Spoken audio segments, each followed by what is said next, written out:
Look at this, golden, shatteringly crispy on the outside, and the inside, silky, creamy, soft as velvet. I made this in my air fryer. No deep frying, no mess, no gallon of oil. Let's do this. Step 1. Grab 2 eggplants. Before anything else, and this is non-negotiable, use a fork to pierce each one all over. About 15 to 20 pokes around the whole surface of each. Those little holes let steam escape from the inside while it cooks. Without them, pressure builds up and your eggplant can crack or even burst in the air fryer. Trust me, you don't want to clean that up. Next, drizzle olive oil generously over the skin and use your hands to massage it in all over. Every inch needs to be coated. This helps the skin blister beautifully and ensures even cooking throughout. Place the whole eggplants into your air fryer basket. Set the temperature to 380 degrees Fahrenheit, that's 193 degrees Celsius, and cook for 20 minutes. This first round is purely about softening the inside completely. You want them to be totally soft, almost collapsing when you gently press. If they still feel firm in the middle, give them a few more minutes. Don't rush this step. Step 2. Okay, this is where most people give up on crispy eggplant, and I totally understand. But stay with me, because this is where the magic actually happens. Once your eggplants have cooled enough to handle, carefully peel off the skin. Work slowly. The flesh is fragile now and you don't want it falling apart. Keep the stem attached, that's your handle for the next steps. Now use a fork to gently flatten each eggplant out into one large, wide piece. Think of it as creating a big, rustic eggplant steak. Press it down evenly so the thickness is consistent all the way across. And now, the step that makes or breaks the entire recipe. Lay it onto a sheet of paper towel and firmly press down on both sides to remove as much moisture as possible. Eggplant is like a sponge.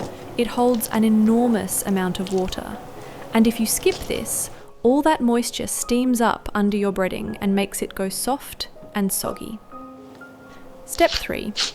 Season both sides of your flattened eggplant generously with salt and freshly ground black pepper. Eggplant is mild and absorbs flavours really well, so don't hold back here. Now set up your breading station. 3 shallow bowls in a row.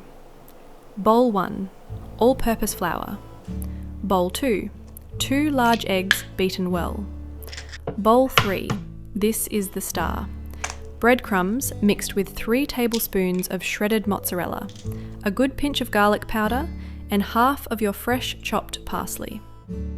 The mozzarella and garlic powder in that last bowl are what take this from good to absolutely incredible. As it cooks, the mozzarella melts into the breadcrumbs and creates this golden, cheesy, almost lacy crust. And the garlic powder adds this deep, savoury warmth underneath. It's a game changer.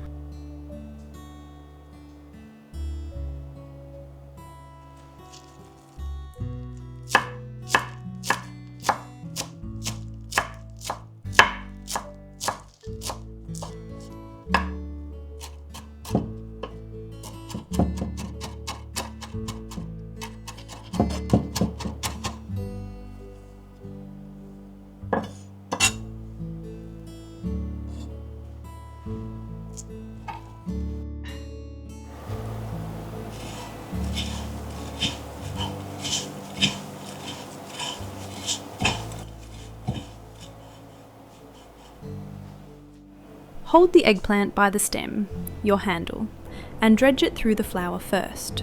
Shake off any excess, you just want a thin, even coating. Too much flour and the crust gets heavy and doughy.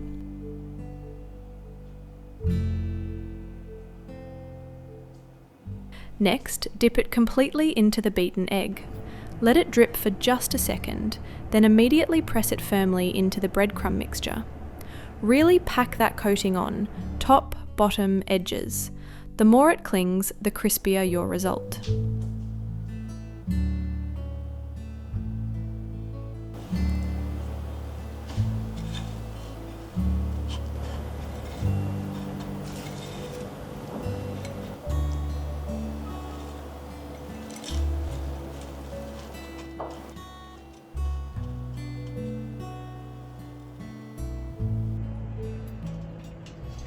Step 4.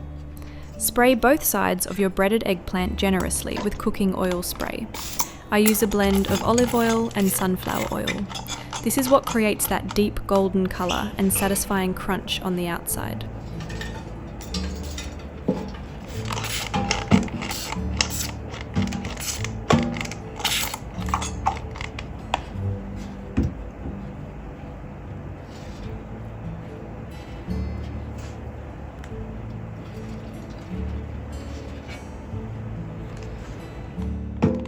Back into the air fryer at 380 degrees Fahrenheit, 193 degrees Celsius, for 15 minutes.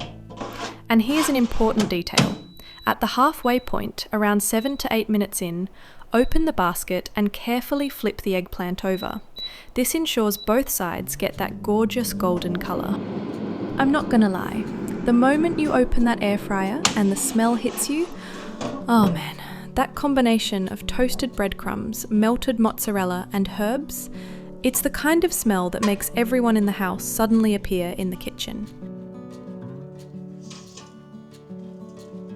While the eggplant is finishing up, let's make the dipping sauce. In a bowl, add 3.5 ounces, about 100 grams, of plain yogurt. Then 1 tablespoon of fresh lemon juice, 1 tablespoon of olive oil, the rest of your chopped fresh parsley, and a pinch of salt and black pepper. Stir everything together until it's completely smooth and creamy. Taste it. Adjust the salt and lemon if you need to. This sauce is meant to be bright and tangy to cut through the richness of that cheesy crust. Here's my question for you. Are you team thick and creamy sauce, or do you like it light and a little runny? Tell me in the comments. I genuinely read every single one. Look at that crust. Golden, gorgeous. Plate it right away and serve the yogurt sauce alongside. Now take a bite. That crust shatters. You can actually hear it. And then the inside. Silky, sweet, melt in your mouth, soft. And that yogurt sauce? Tangy, fresh, cooling. I kid you not. This is one of those recipes that makes you stop mid-bite and just close your eyes. If you loved this recipe, go ahead and hit that like button. It genuinely helps this channel more than you know. Subscribe to Emma Tips so you don't miss what's coming next. And check out this video right here. I promise you're going to love it just as much.